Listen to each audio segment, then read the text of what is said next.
नमस्कार। आप लोगों से लंबे समय के बाद बात हो रही है। सबसे पहले तो आप सभी को होली की बहुत बहुत बधाई। आप लोगों ने बड़े उत्साह के साथ होली मनाई। जैसा कि आप लोग जानते हैं कि पिछले लगभग एक हफ्ता से ज़्यादा हो गया है जब से कश्मीर फाइल पिक्चर रिलीज़ हुई है, पूरे देश में एक हलचल सी मची हुई है। उस पिक्चर को लेकर बहुत सी प्रतिक्रियाएं आ रही हैं और जनता का कहीं आक्रोश भी दिखाई दे रहा है।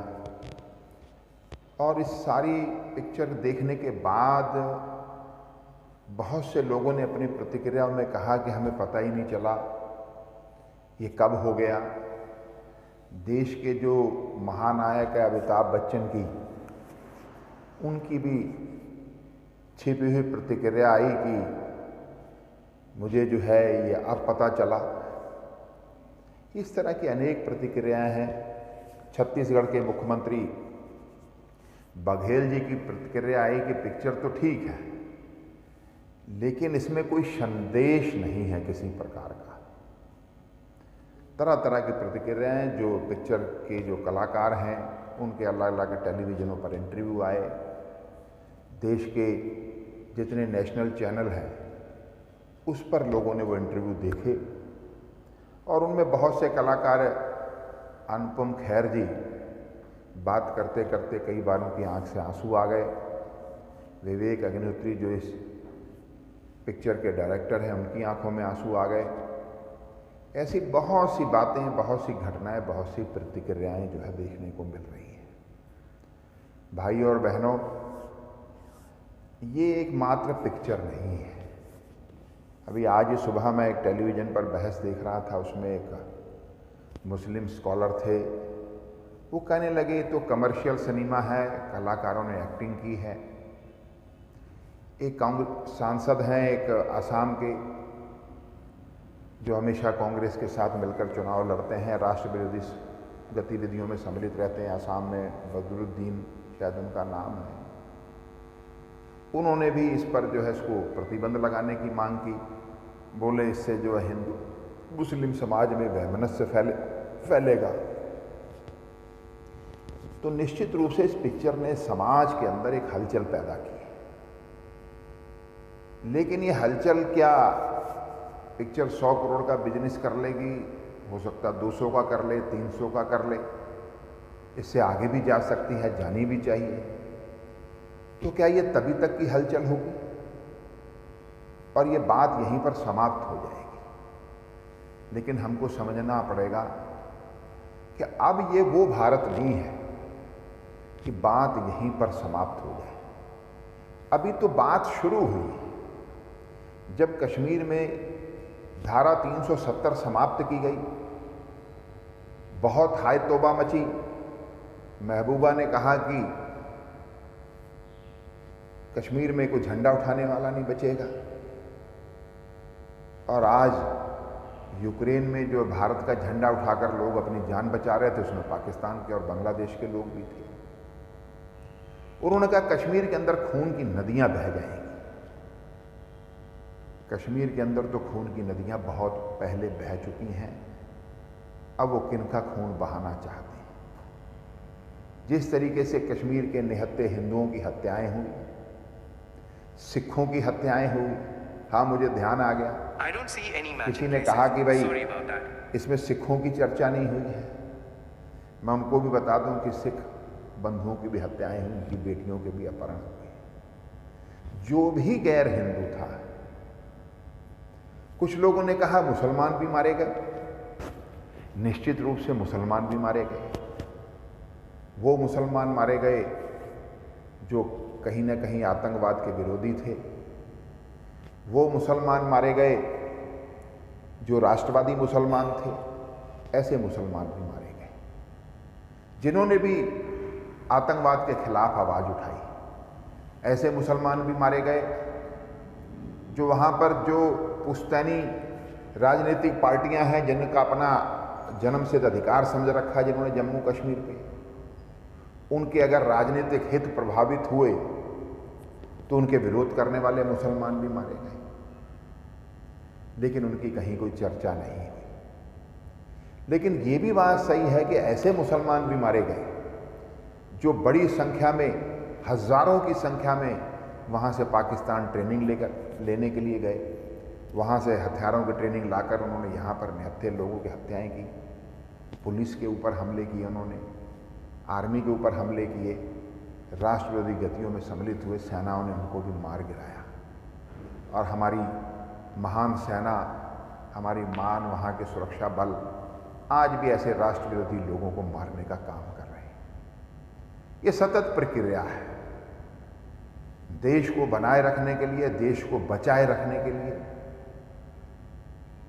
लोगों को बलिदान देना पड़ता है और कठोरता से निर्णय लेने पड़ते हैं। मैं आज जो आपके बीच में आया हूं, एक ऐसा विषय लेकर आया हूं जो इसी से संदर्भित है। जब ये कहा जाता है कि साहब कश्मीर के विषय में लोगों को देश को बताया नहीं गया, मैं आपको बताना चाहता हूं कश्मीर के विषय में लंबे समय तक जो है देश बताया गया, लेकिन देश का जो मीडिया था वो कुछ विचारधाराओं के हाथों में बंधा हुआ था। जैसी तस्वीर कश्मीर से निकलनी चाहिए थी वैसी तस्वीर कश्मीर से नहीं निकल पाई। लेकिन हमारी पार्टी चाहे जनसंघ रहा हो, धारा 370 लगने के बाद ही भारतीय जनसंघ के पहले राष्ट्रीय अध्यक्ष डॉक्टर श्यामा प्रसाद मुखर्जी का वहाँ बलिदान हुआ। उन्होंने धारा 70 का विरोध किया। हम लोगों ने इस लड़ाई को लंबा लड़ा है, हमारे नेताओं ने इसके लिए बलिदान दिए हैं, संघर्ष किया। लेकिन आज भी कश्मीर की समस्या कोई हल हो गई इसको नहीं मानना चाहिए, क्योंकि जो घाटी की परिस्थितियां बना दी गई पिछले 70 सालों में, कांग्रेस की जो निकम्मी सरकार जिसने वहाँ पर बैठी हुई, चाहे वो नेशनल कांग्रेस की कॉन्फ्रेंस की सरकार हो, चाहे कांग्रेस और नेशनल कॉन्फ्रेंस के साथ जब मिलीजुली सरकारें हों, चाहे महबूबा की सरकारें हों, चाहे उनके पिता की सरकारें हों, इन्होंने वहाँ पर पूरी तरीके से घाटी को जो है जम्मू कश्मीर को कमज़ोर करने का काम किया। मेरे पास आज एक ये पुस्तक है, इस पुस्तक का नाम है कश्मीर समस्या और विश्लेषण। ये किताब जो है ये जगमोहन जी ने लिखी है, जो कश्मीर के अंदर जो है गवर्नर रहे। ये किताब 1990 में प्रकाशित हुई और मैं 1991 में जब मैं सांसद बना तो इस किताब को मुझे देखने का अवसर प्राप्त हुआ और मैंने इस किताब को जो है शुरू से लेकर आखिर तक इस किताब को मैंने पढ़ा। मैंने इसके एक एक पन्ने को पढ़ा और मुझे इस किताब ने बहुत ही विचलित किया। वहाँ की जो जानकारी थी, मैंने उसी समय इसका जो प्रकाशन है दिल्ली में, मैंने सांसद रहते हुए मैं वहाँ पर गया और इसकी मैं 10 प्रतियाँ उस समय मैं खरीद कर लाया। और मैं 1991 में जब मैं सांसद था तो मैंने उन 10 प्रतियों में मैंने अधिकांश प्रतियां जो है, जो उस समय के प्रशासनिक अधिकारी थे मेरे ज़िले के, चाहे जिलाधिकारी हों, एडीएम हो, एसडीएम हो, इन सारे अधिकारियों को ये सोचकर उनको जो है ये किताब मैंने भेंट की कि वो कश्मीर की सही स्थिति से अवगत होंगे और उनको इन तथ्यों पर इसलिए विश्वास होगा कि इसका जो लिखने वाला है वो उन्हीं की बिरादरी का बहुत सीनियर उनका अधिकारी है, आईएएस अधिकारी है जगमोहन, जिसने वहाँ लंबे समय तक रहते हुए इस किताब को अपनी रोज की डायरी लिखी और इस डायरी में उसने अपने सारे जो उन्होंने इसमें तथ्य लिखे, उन्होंने अपने इसमें दर्द लिखे हैं। और आप आश्चर्य करेंगे कि जो भी कश्मीर में घटा 90 में, उन सारी घटनाओं की भूमिका कैसे बनी, किस तरीके से वहाँ पुलिस के अंदर आतंकवादियों की सेल चली गई, किस तरीके से उस समय जो फारूक अब्दुल्ला की सरकार थी, उस सरकार ने 70 आतंकवादियों को छोड़ा और ऐसे आतंकवादियों को जिन्होंने जो है पाकिस्तान में ट्रेनिंग ली, जिन्होंने बसों को उड़ाने का काम किया, लोगों को मारने का काम किया। जगमोहन जी ने बताया कि जब मुझे पता चला कि उनको छोड़ा तो मैंने उनको फिर से पकड़ने के आदेश दिए, लेकिन तब तक वो अंडरग्राउंड हो चुके थे, हिंदुस्तान को छोड़कर जा चुके थे। भाई और बहनों, उस समय की परिस्थितियों में उन्होंने जो है, जगमोहन जी ने जो है राजीव गांधी को कई पत्र लिखे उन्होंने। इस किताब के अंदर, आज भी इस किताब के अंदर वो सारे पत्र मौजूद हैं। इस किताब को आप लोग जो है, इस किताब को मैं फिर इसका नाम ले रहा हूँ, इस किताब का नाम है कश्मीर समस्या और विश्लेषण जगमोहन। और ये जो किताब जो है, ये जो इसका जो प्रकाशन है, वह प्रकाशन जो है इसका, ये है राजपाल एंड सन्स द्वारा संचालित, द्वारा ये मदरसा रोड कश्मीरी गेट दिल्ली ने जो है इस किताब को जो है प्रकाशित किया है। तो आप इस किताब को ज़रूर प्राप्त करें और इस किताब को शुरू से अगर कश्मीर को जानना चाहते हैं, कश्मीर के लोगों के साथ जो धोखा हुआ उसको अगर जानना चाहते हैं, कश्मीर को किस तरीके से योजनाबद्ध तरीके से इस देश से अलग करने का षड्यंत्र हुआ, अगर आप इसको जानना चाहते हैं, इन सारे तथ्यों को आप लोगों को इस किताब में से, इस किताब को मंगाकर बिल्कुल पढ़ना चाहिए। और विशेष रूप से मैं युवा पीढ़ी से कहना चाहता हूँ, क्योंकि देश अब उन्हीं के हाथों में आने वाला है, उन्होंने ये फैसला करना है। 1991 में जब सांसद में बना तो पार्लियामेंट में अनेक बार जम्मू कश्मीर के विषयों को उठाने का मौका आया, हम लोगों ने अनेक बार संघर्ष किया। हमारी सीमित संख्या थी, कांग्रेस की सरकार थी, हम विपक्ष में थे, हमने हमेशा अपनी आवाज़ को बुलंद किया। और उस समय मुझे आज भी याद है, जब हम पार्लियामेंट के अंदर इस विषय को उठाते थे तो कांग्रेस के सांसद, कांग्रेस के मंत्री, पार्लियामेंट का जो लॉबी थी, उनसे जब बात होती थी वो कहते थे क्यों आप इस विषय को उठा रहे हो, अब कश्मीर के हालात बहुत ख़राब हैं, अब समय आ गया है कि कश्मीर को जो हम भारत के साथ नहीं रख सकते और ये भारत से हम कम से कम इसमें से हम जम्मू को बचा लें और कश्मीर हमें छोड़ना पड़ेगा। हमारी सेनाएं मारी जा रही हैं, हमारे अर्धसैनिक बलों के जवान मारे जा रहे हैं, लोगों के बलिदान हो रहे हैं। ये कमज़ोर मानसिकता की निशानी थी और मैं सोचता था, मन घबरा उठता था कि क्या सच में जो है कश्मीर भारत से अलग हो जाएगा। ये परिस्थितियाँ आ गई हैं देश के अंदर, ये मन को बड़ा भारी कचोटता था।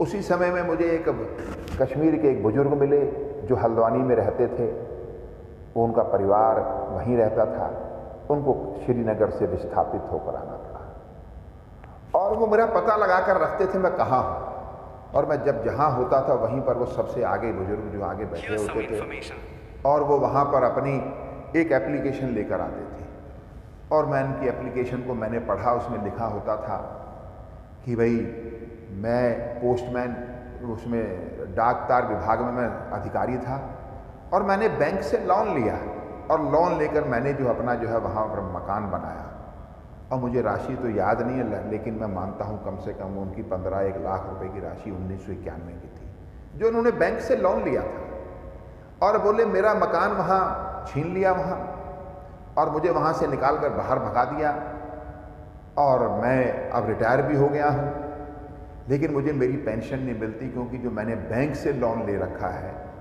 उसकी किस्त जो है वो मेरी पेंशन से चली जाती है और मैं बहुत परेशान हूँ। और मेरे पास वो कितनी बार आए मुझे याद नहीं है, लेकिन मुझे बहुत तकलीफ़ होती थी। मैंने कितनी बार भारत सरकार को पत्र लिखा। उस समय के जो फाइनेंस मिनिस्टर थे मनमोहन सिंह जी, मैं उनसे एक बार व्यक्तिगत रूप से मिला भी और मैंने वो चिट्ठी मैंने उनके हाथ में दी कि ये सज्जन जो है इनकी ये बेचारे वहाँ से विस्थापित हो गए, इनके मकान पर कब्जा हो गया, इन्होंने लोन ले रखा है, इसका रास्ता निकालिए, इनको जो अपने बच्चों को पालना मुश्किल हो रहा है। लेकिन मनमोहन सिंह जी ने वो कागज़ लिया और उस पर जो है कोई कार्रवाई कभी हो नहीं पाई और वो जब मिलते थे मैं नज़रें चुराता मिलता था और उनकी आंखों में आंसू होते थे।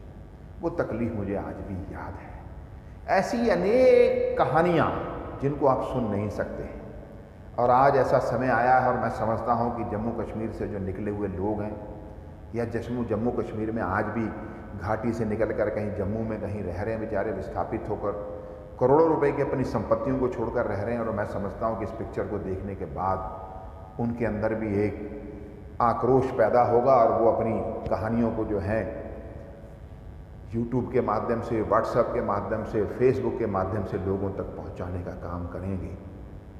जो बघेल जी ने कहा कि इसमें कोई संदेश नहीं है, वो कौन सा संदेश ढूंढना चाहते हैं?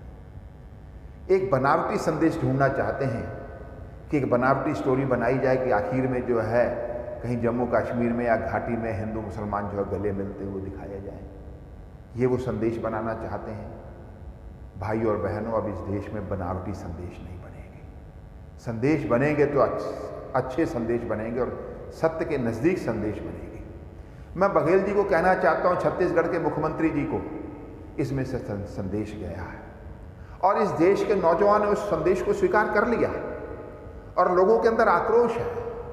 पिछले दिनों ही मुझे किसी ने, एक युवा कोई पिक्चर देखकर निकला और निकलने के बाद उसने अपने मित्र को फ़ोन किया, उसकी रिकॉर्डिंग मुझे जो भेजी, और उस रिकॉर्डिंग को मैंने जितनी बार भी सुना मेरी आंख से आंसू आ गए, क्योंकि जिस तरीके से वो नौजवान चिल्ला रहा था, रो रहा था, वो कह रहा था मेरा शरीर कांप रहा है, मेरे पेट में दर्द हो रहा है, मेरे रोंगटे खड़े हो गए हैं, आखिर क्या होगा इस देश का, कि हम लोग ख़त्म हो जाएंगे, ये देश फिर समाप्त हो जाएगा, फिर यहाँ से देश का विभाजन होगा, फिर कोई बांग्लादेश बनेगा, फिर कोई पाकिस्तान बनेगा, हिंदुस्तान के टुकड़े होंगे, हम यहाँ रह पाएंगे नहीं रह पाएंगे। ये उसके मन के अंदर आक्रोश था, उसके अंदर सवाल थे, और जिस तरीके से वो रो रहा था उसने मेरा हृदय को जो है चीर कर रख दिया। बघेल जी, आप ये समझ लीजिए, इसमें से संदेश गया है कि पिछले 30 साल पहले वहाँ क्या हुआ और आज वहाँ पर क्या हो रहा है। कुछ लोग सवाल खड़े कर रहे हैं, बड़ा मुझे आश्चर्य होता है कि ऐसे लोग सवाल खड़े कर रहे हैं जो इसके जिम्मेवार हैं इन परिस्थितियों के। कांग्रेस के मित्र सवाल खड़े कर रहे हैं कि 8 साल से आपकी सरकार है, आपने क्या किया वहाँ पर। अरे भाई, 8 साल के अंदर आज वहाँ के लोगों को एहसास हुआ है कि हम भी भारत का हिस्सा हैं। एक बार धारा 370 को आप पढ़ लीजिए, इस किताब के माध्यम से। इसमें बहुत कुछ है, क्योंकि समय की सीमा है, मैंने इसमें बहुत जगहों पे निशान लगा रखे हैं, मगर मैं उनको पढ़ाऊँ तो आप भी आश्चर्यचकित हो जाएंगे। एक छोटा सा ही उदाहरण है कि धारा 370 में वहाँ पर कोई बेटी अगर जिस कश्मीर की रहने वाली है, जम्मू की रहने वाली है, अगर वो विवाह अपना देश के दूसरे हिस्से में कर लेती है तो अपने माता पिता की संपत्ति में उसका कोई हिस्सा नहीं रहेगा। ये धारा 370 हटने से पहले ये वहाँ के कानून में सम्मिलित था। अनुसूचित जाति के लोगों को आरक्षण नहीं मिलता था वहाँ पर। कितनी तकलीफें थी वहाँ के लोगों को। धारा 370 लगाने के पीछे उसके जो लाभ किस तरीके से उठाए, अरबों खरबों रुपए के संपत्तियों को इस अब्दुल्ला परिवार ने और महबूबा मुफ्ती परिवार ने अपने कब्जे में कर लिया। अगर उसको जानना चाहते हो तो ये जगमोहन जी की किताब में से सारे तथ्य जो आपको जो दिखाई देंगे। संदेश इसमें से मिला है कि पिछले 30 सालों में जो हुआ, लेकिन आगे 30 सालों में भी ऐसा हो सकता है। इसलिए हमें सजग रहने की आवश्यकता है। ये लोकतंत्र है और इस लोकतंत्र में फैसला सरकारें लेती हैं। आज मोदी जी की सरकार है, अटल जी की सरकार बनी थी, उनकी एक टीस थी, तकलीफ थी। उस सरकार में हम अल्पमत में थे, हम सहयोगी दलों से सरकारें चला रहे थे, हम निर्णय नहीं ले सकते थे। लेकिन 2014 में प्रधानमंत्री नरेंद्र मोदी बने और उन्होंने इस देश के हित में निर्णय लिए हैं। और ये समझिए कि जो भी निर्णय लिए हैं देश के हित में निर्णय लिए। मैं सारे निर्णयों पर नहीं जाना चाहता, लेकिन मैं एक ही बात कहना चाहता हूँ, राष्ट्रीय सुरक्षा को लेकर उन्होंने कोई समझौता नहीं किया। पार्लियामेंट के अंदर जब धारा 370 को समाप्त करने का बिल पास हो रहा था, गृह मंत्री ने खड़े होकर कहा, डंके की चोट पर कहा, सवाल किया अखिलेश यादव जी ने गृह मंत्री से कि जो आप पीओके का क्या होगा, आप पीओके के बारे में क्या कहना चाहते हैं, क्या आपने पीओके पाकिस्तान के लिए छोड़ दिया है।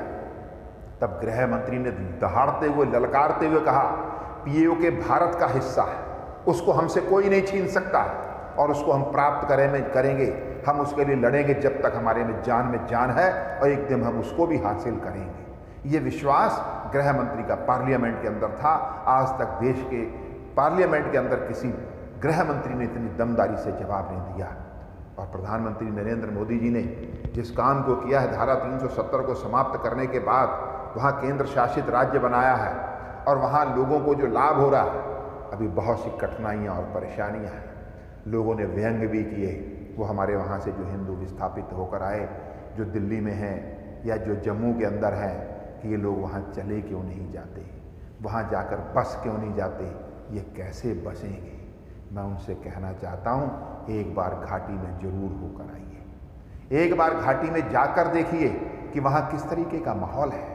इस पिक्चर को देखने के बाद इस देश के एक भी मुस्लिम नेता, एक भी किसी भी पार्टी के मुस्लिम नेता ने ये नहीं कहा कि अगर ये इस्लाम के नाम पर घाटी में अगर हुआ है तो हम इसके लिए शर्मिंदा हैं, इसके लिए हम माफ़ी मांगते हैं। कई देश के अंदर जो है मुस्लिम स्कॉलर्स हैं, कई उनके सेंटर चलते हैं। यहाँ आपके जो है मदनी साहब हैं, उन्होंने कोई बयान नहीं दिया कि अगर इस्लाम के नाम पर यह हुआ है तो इसके लिए हम माफ़ी मांगते हैं। किसी ने उसके लिए माफ़ी नहीं मांगी है, बल्कि वो व्यंग कर रहे हैं, हंस रहे हैं, मुस्कुरा रहे हैं और हमें तकलीफ पहुंचाने का काम कर रहे हैं।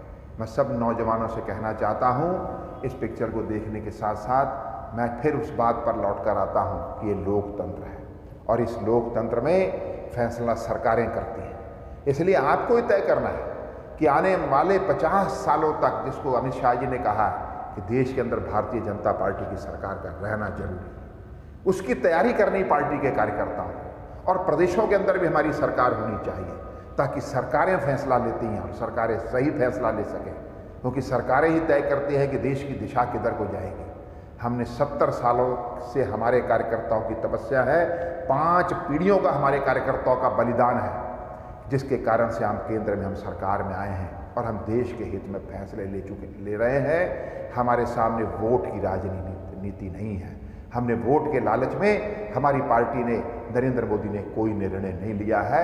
और मैं आप सब फिर कार्यकर्ताओं से आह्वान करता हूं, देश की जनता से आह्वान करता हूं, युवाओं से आह्वान करता हूं, देश के जो विषय हैं, आप ठीक हैं, आप युवा हैं, अन्य पिक्चरें भी देखिए, आप मस्त भी रहना चाहिए, खुश भी रहना चाहिए, बहुत सारी चीज़ें हैं, आप उसका आनंद आप लीजिए, अपने कैरियर को भी बनाइए। लेकिन ये देश हमारा है, इसकी चिंता हम करेंगे, कोई बाहर से इसकी चिंता करने के लिए आएगा नहीं, आएगा कोई भी। यहीं से हमको इसकी चिंता करनी पड़ेगी।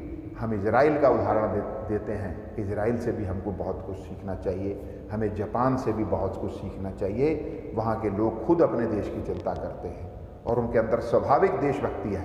हमारे अंदर स्वाभाविक देशभक्ति होनी चाहिए। देश की हर व्यवस्था में, देश के हर क्रियाकलाप में हमारी क्या भूमिका हो, चाहे वो स्वच्छता अभियान हो, चाहे राष्ट्रीय सुरक्षा का मामला हो, चाहे देश के अंदर कानून व्यवस्था का मामला हो, सभी चीज़ों में हमारी भूमिका होनी चाहिए। हर चीज़ में हमारी भूमिका हमको स्वयं तय करनी है। इस विश्वास के साथ हर भूमिका में हमारी हर व्यक्ति की भागीदारी होगी, ये हम लोगों को निर्णय लेना है। बहुत बहुत धन्यवाद। भारत माता की जय।